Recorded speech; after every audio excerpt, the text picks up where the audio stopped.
Today we're going to be talking about the difference between travel adapters, converters, and voltage. It's one of the most confusing topics that I hear about in the Travel Fashion Girls Facebook group. What is a travel adapter? What's a travel adapter versus a converter? What does dual voltage mean? Today we're going to be talking about all those topics so you can finally feel stress-free about traveling abroad. First, let's start with the basics. What is a travel adapter? A travel adapter is something like this. Something that you use to adapt your plugs. Let me show you. This is an example of a US plug. It's two flat prongs and this is the plug for North and South America. If you've never traveled before, it's important to note that not all countries use the same plugs. For example, there's plugs that look like this one, and I'll show that one to you. In Europe, this is the plug. It has two rounded prongs. And the UK where I live, as you can see also back here, there are three-pronged plugs.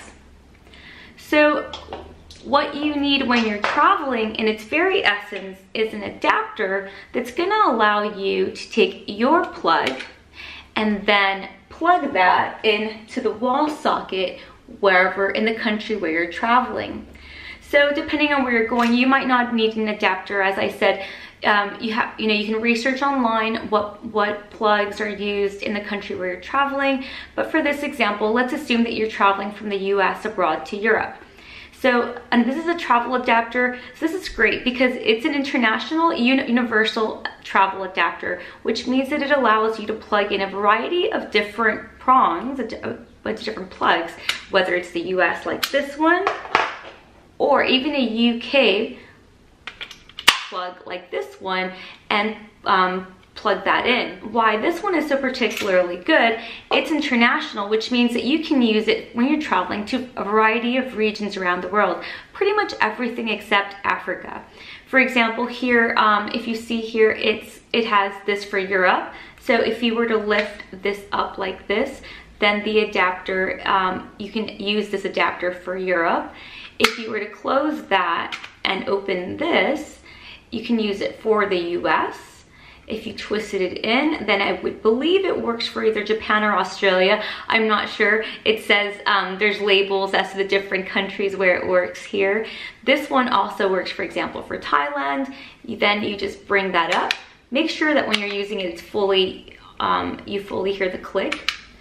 Then on the other end, I can also push that out and I will have pulled that. So now I can actually plug in, for example, a US plug. Using my travel adapter, I can plug it into the wall here in England. So it's really important to note that an adapter is not a converter. I'm going to explain to you about converters and voltage a little bit later in this video, but the key thing to know is all an adapter does is allow you to plug in your plug into the plug in a different country, because you can't take this, for example, a US plug, and put it here in a UK wall socket. It's not going to work. That's why an adapter like this one is really handy. Now, let's say you're only traveling to one destination. You might not need an international adapter like this one. There are smaller ones available that you can just, that are small and that are just the attachment that you need for that one country. So you can also buy individual adapters. I actually have the World Adapter Kit from Apple because I use it for my Mac computer, for my Mac laptop when I'm traveling. So all I have to do is switch this out. And then, for example, if I'm here in England, I just slide that right in. So now I can plug that in directly into the wall. And then if I'm going to the US, then all I do is I remove that one and then I put the US one back in. So then I can just use that. So as you can see, because I have a built-in adapter for my laptop, I actually don't need to use this. But I actually do use this anyway because this actually also not just acts as an adapter, but it allows you to maximize the wall socket space, which is key, especially when you're traveling and you want to charge a camera, your phone, everything after a long travel day. So let's say I could just charge, I could plug in my laptop in here, pop that in there, and then it has 2 spaces on the side where I can also plug in a USB. And actually my husband and I, we both travel we travel with one each, so we can charge all of our electronics. We have up to 6 spaces altogether here.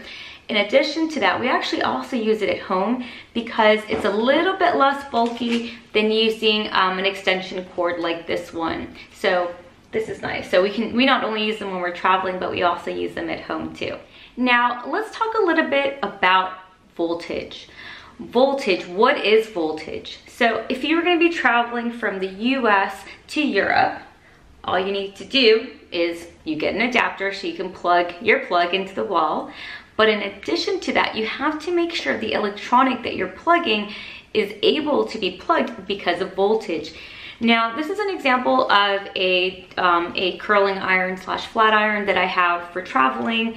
And if you look at the actual, at the little description over here, with any electronic that you have, it'll explain to you what voltage it is. In this case, this one is 110 to 240. That means it's dual voltage. The voltage in North and South America, including the US, Canada, and Mexico, the voltage there is 110 to 120. So your electronics, if you're buying something in either North or South America, then they're going to be that particular voltage, which means they're only going to work in those regions.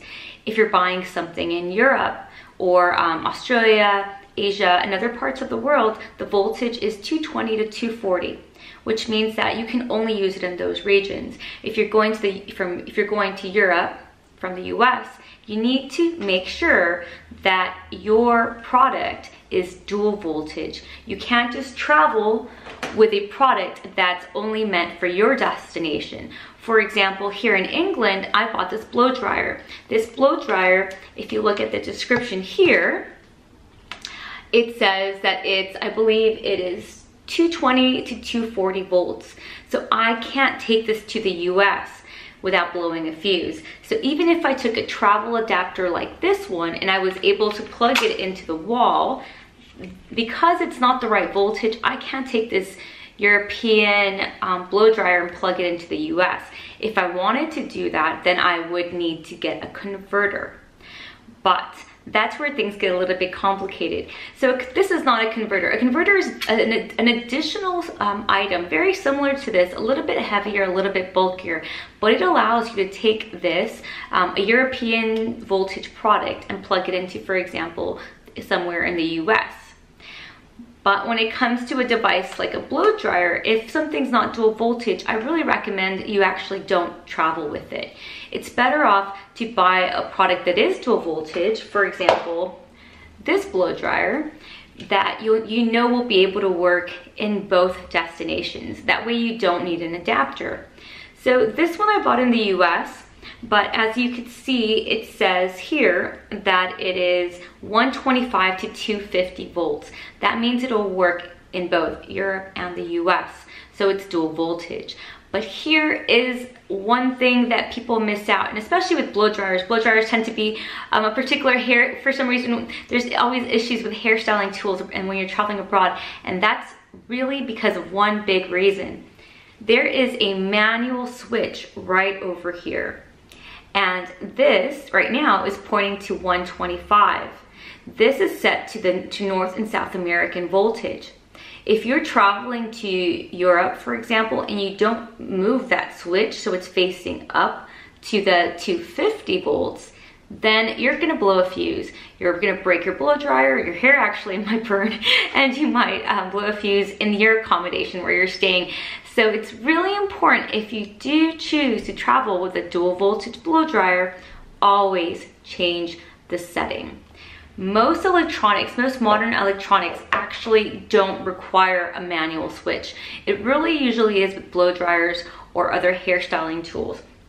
For example, with this flat iron, it's a combination straightener and curling iron. This one automatically, I don't have to change any switches. It doesn't have one. This automatically does all the changing internally. So all I have to do is take this use an adapter and plug it into the wall to use it, then it's ready to go anywhere in the world. That's the beauty about having a dual voltage product. I don't recommend that you travel with any item that needs a converter. So let's quickly recap.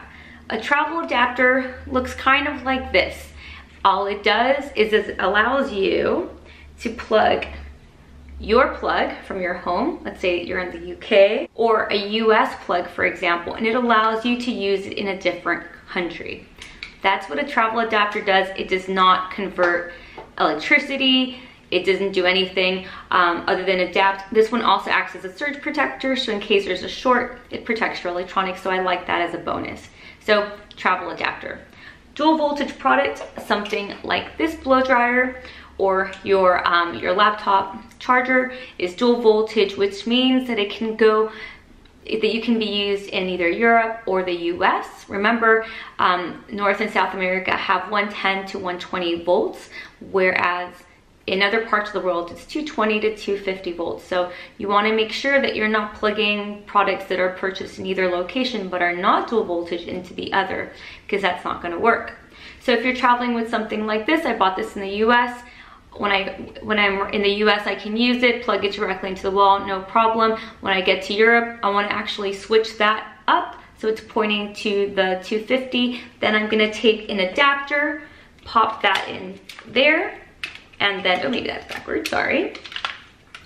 Pop that in there, and then I'll be able to then plug this into the wall and use it, no problem. Lastly, converters. Just skip them. Converters would allow you to convert electricity from products like this that are only made for the region where they're sold. For example, this one I bought in England, so it's only should be used in Europe or any country that has a 220 to 240 volt voltage.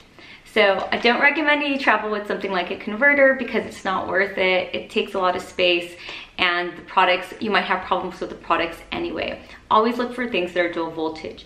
And remember, most modern electronics like iPhones, iPad, Kindles, they're all dual voltage anyway, so you don't need to worry about that. But just go ahead and have a look at the label on your electronic device so you can be sure. Now, if you have any questions or any comments, concerns, go ahead and leave me a comment below and let me know what your questions are, and I'll go ahead and share some more information. I'll also be providing a link to an article where I provide links to all these products, further explanation, and you can get that on the travelfashiongirl.com blog, and I'll be including the link to that blog post in the description below. Go ahead and take a moment to share this video with your friends and family so they know and they're prepared when they're traveling. The next time they're traveling, they're ready to go and their planning is stress-free. My name is Alex with travelfashiongirl.com, where we teach women how to travel stylishly light for anywhere in the world. We not only give tips about clothing and shoes, but we also talk about the best gear, how to pack efficiently, and we help you figure out what to bring and the things that you don't need as well. My name is Alex. Thank you so much for spending some time with me. I really appreciate you tuning in to watch this video today. Take care, and don't forget to give it a like at the end. Safe and stylish travels.